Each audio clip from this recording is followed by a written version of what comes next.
If you like our video, click the button to subscribe to our channel and get easy access to new content.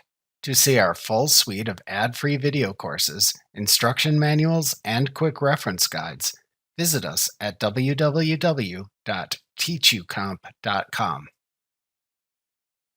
After applying basic form customization to a template in the Basic Customization window, you can click the Additional Customization button to set additional form customization options within the Additional Customization window.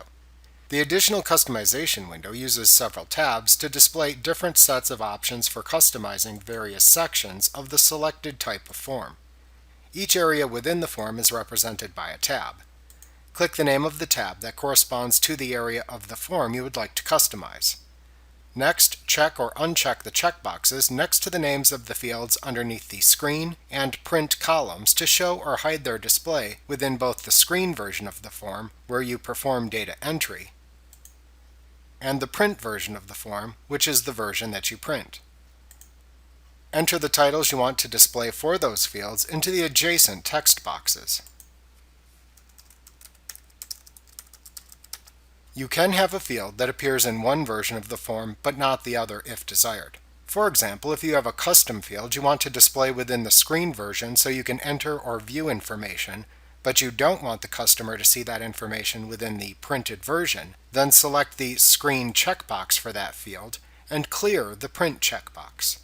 For any tabs that display columnar information, like the Columns tab that appears when customizing an invoice form, you can change the order that the columns are displayed from left to right within the line item area of the form by typing a number into the Order field.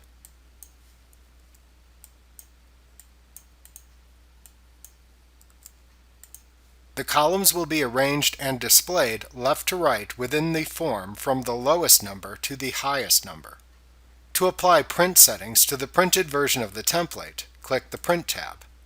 On this tab, you can specify default print settings for the template if desired. After applying any additional customization to the form template, you can click the Layout Designer button to arrange the form elements shown within the printed version of the form template by using the Layout Designer window. Alternatively, you can simply click the OK button to return to the Basic Customization window. Remember to click the subscribe button to see more of our videos. See our full suite of courses, instruction manuals, and quick reference guides at www.teachucomp.com.